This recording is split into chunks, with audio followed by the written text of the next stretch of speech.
Bonjour, bienvenue sur la chaîne de l'Orgue l'Explorateur. Je suis Yves Rechsteiner, organiste de concert, directeur artistique du festival Toulouse les Orgues et responsable du master d'orgue à l'ISDAT de Toulouse. Dans cette vidéo, je vais vous présenter le projet de tuyau à hanche libre prévu pour l'Orgue l'Explorateur. D'abord, qu'est-ce qu'une hanche libre ?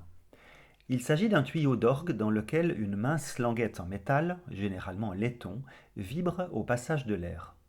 C'est le même principe que dans un accordéon, un harmonium ou dans l'orgue à bouche chinois, le sheng. On l'appelle libre car l'hanche ne vibre pas contre un support, qu'on appelle la rigole, mais librement dans l'air, seulement fixé à son cadre. Pourquoi s'intéresser au jeu à hanche libre ? Pour une raison très simple, l'explorateur sera pourvu d'un système unique permettant à l'organiste de contrôler la pression du vent de 0 jusqu'à une très forte pression. Or, l'hanche libre est le seul type de tuyau d'orgue où le son devient plus ou moins fort suivant la pression du vent, sans que la hauteur du son ne soit altérée.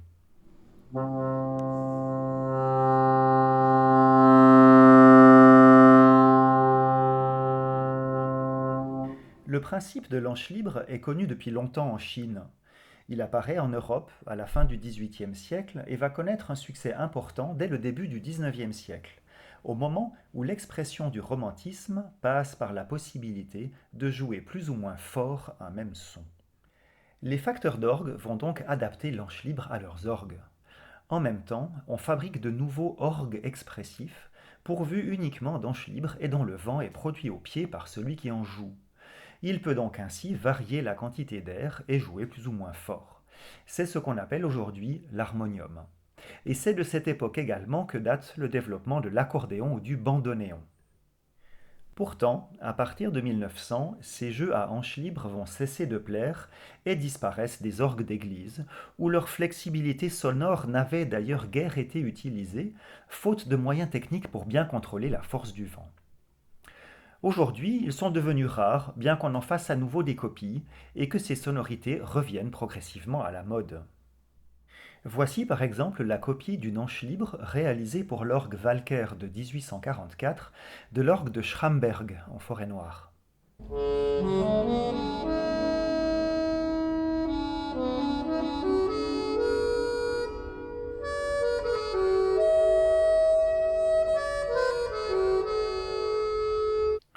La parenté avec le son de l'accordéon est frappante, non ? Pourtant, les hanches libres peuvent aussi avoir d'autres couleurs. Voici un jeu original de 1842 de Rickenbach à Zopplebach en Alsace. Le son évoque plutôt celui du basson.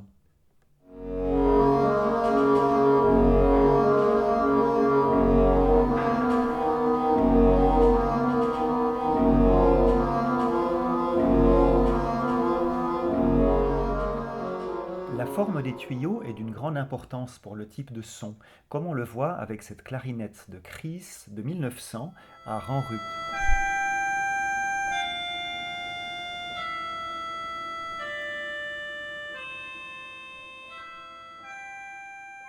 Mais notre plus grande découverte fut ces jeux de basse appelés ophicléides chez les facteurs alsaciens du XIXe siècle, les Calinets. Nous avons pu en visiter 2 à Oltingue et Volksheim.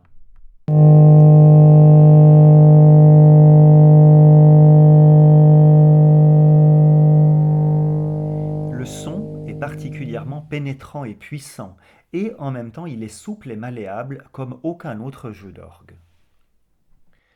Bon, maintenant que nous connaissons mieux les hanches libres du XIXe siècle, qu'allons-nous faire dans l'orgue l'Explorateur ? La mission que j'ai confiée à Gwenine Laridon est de synthétiser tout ce que nous avons appris sur ces tuyaux anciens pour qu'il imagine et construise des jeux neufs avec différentes couleurs.